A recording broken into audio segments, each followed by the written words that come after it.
Welcome back to my YouTube channel. तो आप देख रहे हैं एक्सप्लोर यूके विद मुअज्जम। तो आज मैं आपको इस वीडियो में बताऊंगा कि आप कौन कौन से रूट्स के थ्रू आप यहां पर यूके में पीआर ले सकते हैं। PR is stand for permanent residency, जिसको यहां पर सेटलमेंट बोलते हैं, या आपका एक परमानेंट स्टेटस होता है जिसके बाद आपको किसी वीज़ा की ज़रूरत नहीं पड़ती। एलआर भी बोलते हैं इसको। उसके 1 साल के बाद आप पासपोर्ट लेने के लिए एलिजिबल हो जाते हैं। क्योंकि बहुत से लोग इस कंट्री में आते हैं और उनका मोर देन 95% लोगों का मोटिव यही होता है कि वो इस कंट्री में आकर जिस भी रूट के थ्रू आ रहे हैं, चाहे वो स्टूडेंट रूट के थ्रू आ रहे हैं या अपने बिजनेस रूट के थ्रू आ रहे हैं या आप किसी स्किल वर्कर वीज़ा रूट के थ्रू आ रहे हैं, तो मोस्टली लोगों का यही मोटिव होता है कि यहाँ पर आकर वो पीआर ले सकें। क्योंकि पीआर जो है, यहाँ पर जो परमानेंट रेजिडेंसी का स्टेटस है, उसके बाद आपको बहुत सारे बेनिफिट्स यहाँ पर मिलते हैं। जैसा कि यहाँ के नेटिव्स हैं या ब्रिटिश हैं, जितने भी बेनिफिट्स होते हैं सेम फिर आप लोगों को भी वही बेनिफिट्स मिलते हैं। तो इसलिए हर दूसरे बंदे की यहाँ पर यही एक माइंड के अंदर डिज़ायर होती है कि वो यहाँ पर पीआर अटेन कर सकें। कौन कौन से रूट्स हैं जिसके थ्रू आप पीआर यहाँ पर ले सकते हैं, जिसके थ्रू यहाँ पर आप सेटलमेंट कर सकते हैं, तो मैं आपको इस वीडियो में डिटेल के साथ बताने वाला हूँ। तो आपने वीडियो को एंड तक देखना है, तो आपको बहुत ज़्यादा इसमें इंफॉर्मेशन मिलने वाली है। अगर मेरी वीडियो आपको अच्छी लगे तो लाजमी लाइक कीजिएगा, शेयर कीजिएगा और मेरे चैनल को सब्सक्राइब कीजिएगा। सबसे पहले आता है 3 ईयर रूट, जो कि बिजनेस रूट है। यूके इनोवेटर फाउंडर वीज़ा एक रिसेंटली लॉन्च हुआ है, जो कि 3 ईयर के बाद आप एलिजिबल हो जाते हैं आप आईएलआर के लिए। ILR indefinite leave to remain होता है, जिसे आप सेटलमेंट भी बोलते हैं। इससे पहले 2 साल का रूट था, जैसे कि यूके इन्वेस्टर वीज़ा था और एंटरप्रेन्योर वीज़ा था। उसमें आप 2 साल के बाद आप एलिजिबल होते थे, लेकिन रिसेंटली जो है वो गवर्नमेंट ने, यूके गवर्नमेंट ने उसको क्लोज कर दिया है। अब आपके पास 3 ईयर का रूट है, जिसके बाद आप आईएलआर के लिए एलिजिबल हो जाते हैं। उसके बाद आता है 5 ईयर रूट। 5 ईयर रूट में आप ये होता है कि आपको किसी कंपनी ने स्पॉन्सर किया है या आप किसी स्किल्ड वर्कर वीज़ा के ऊपर इस कंट्री में आ रहे हैं। इस भी डेट से आपको आपने काम स्टार्ट किया है स्किल्ड वर्कर वीज़ा के ऊपर या स्पॉन्सर कंपनी के थ्रू, तो आपका वो आईएलआर क्लॉक स्टार्ट हो जाता है। वो आपका डे फर्स्ट होता है, फिर उसके बाद आपका आईएलआर क्लॉक स्टार्ट हो जाता है। आप एलिजिबल हो जाते हैं यहाँ पर आईएलआर अप्लाई करने के लिए, जिसको हम पीआर भी बोलते हैं।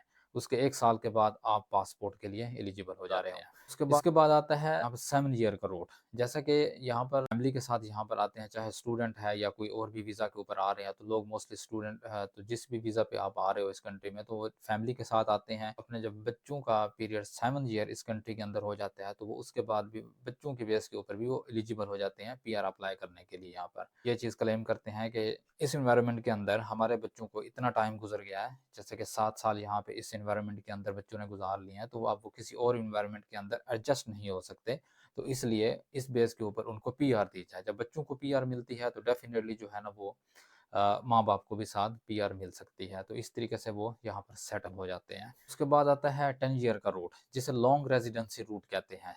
क्योंकि जब आप अगर एज अ स्टूडेंट इस कंट्री में आ रहे हैं, जैसे अगर पे आपने 3 साल या 4 साल की स्टडी की यहाँ पर, या मास्टर में आपने 2 साल की या 1 साल की स्टडी की, उसके बाद आप जो है पीएसडब्ल्यू ले लेते हैं, तो ये सारा पीरियड जो है ये आपका लॉन्ग रेजिडेंसी के अंदर काउंट हो रहा होता है।